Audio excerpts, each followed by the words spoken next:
C'est Dieu qui dirige les choses, et Samuel se trouve chez Isaïe, le père de David. Tous ses fils, comme vous le savez, sont passés en revue, excepté David. Samuel, dans sa perplexité croissante, avait 2 déclarations divines sur lesquelles il pouvait faire fond. La première était « J'ai vu parmi ses fils celui que je désire pour roi ». Puis en présence d'Eliab, Dieu avait précisé « Ne prends point garde à son apparence ni à la hauteur de sa taille.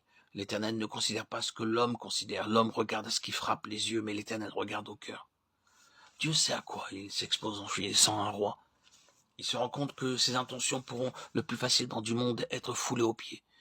Il voit tous les obstacles qui pourront se dresser du côté humain entre sa volonté et la réalisation de sa volonté. Il prend tout en considération car il sait ce qu'il a devant lui. Une telle initiative de sa part est grosse de conséquences. Aussi prend-il ses précautions, il avertit Samuel et le met en garde contre une appréciation prématurée. Ne prends point garde à son apparence et à la hauteur de sa taille, car je l'ai rejeté. L'Éternel ne considère pas ce que l'homme considère. L'homme regarde à ce qui frappe les yeux, mais l'Éternel regarde au cœur. Dieu se prémunit contre une répétition de ce qui vient de se passer. Quand Eliab, ce beau et grand jeune homme, se trouve devant Samuel, le prophète ne peut pas s'empêcher de faire certaines constatations qui ne manquent pas d'être flatteuses pour le premier fils d'Isaïe. Considéré en lui-même et comparé avec Saül, qui dépassait de la tête tous les hommes d'Israël, ce jeune homme-là est vraiment très bien. Et le danger pour Samuel est de se laisser influencer par ce qu'un homme est en lui-même, et de ne voir chez un candidat donné que les traits qui sont, de toute évidence, de nature à le recommander à son peuple. En effet, on ne manquerait pas de dire, en voyant Eliab après Saül, il fait tout à fait bonne figure. Tout l'arrière-plan de cette affaire est dominé par ce danger.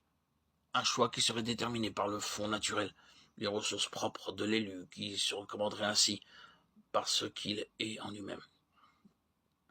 Et pendant que Samuel apprécie Dieu, est en train de rejeter toutes ces belles qualités, si beaux et si grands que soient les fils d'Ishaï, Dieu élimine l'un après l'autre tous les candidats qui portent en eux-mêmes leurs recommandations. Ce n'est pas cela qu'il veut. Je l'ai rejeté, et ainsi jusqu'au dernier. Peu s'en faut que Samuel, oui, même Samuel, ne faillisse à sa mission précisément à cause de cette question-là.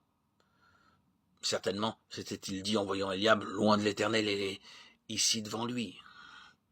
S'il avait agi d'après l'idée qu'il se faisait des choses et des hommes, s'il avait cédé à son jugement naturel, s'il s'était laissé influencer par ce qu'il y avait de prenant dans la personne de ceux qui passaient devant lui, il aurait arrêté son choix sur un homme capable d'en imposer, et l'huile sainte aurait consacré un roi tellement qualifié, au point de vue naturel, qu'il put de lui-même prendre sa place à la tête du peuple. En rejetant sans merci les 7 fils d'Ishaï, Dieu rejette avec eux le principe qu'il représente jusqu'au dernier des 7. Dieu se montre opposé à tout ce qui a quelque valeur propre et peut se recommander de soi-même à l'homme naturel et même à l'homme religieux. C'est qu'aussi, Dieu ne veut pas voir se répéter l'expérience qu'il vient de faire avec Saül. Il l'a rejeté, il ne veut rien désormais d'un homme qui porte sur sa personne sa propre lettre de crédit. Quant à David, personne ne pense à lui, il garde les brebis. Mais Samuel se souvient sans doute de la parole que Dieu a prononcée. J'ai vu parmi les fils d'Ishaï celui que je désire pour roi. Sont cela tous tes fils? J'en ai bien encore un, mais je n'ai pas pensé que cela valût la peine de le faire venir. Il a plus l'habitude des moutons, plus l'habitude des moutons que de n'importe quoi d'autre. Il est là-bas avec les troupeaux. Autrement dit, il est le plus petit, le plus insignifiant.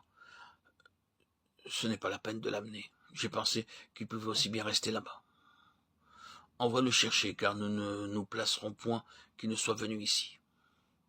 En prononçant cette parole, qui sait, peut-être Samuel lui-même n'avait-il pas beaucoup d'espoir. Quelle situation embarrassante. Ainsi on amène David. Quand il est là, Dieu dit à Samuel, lève-toi, oins-le, car c'est lui.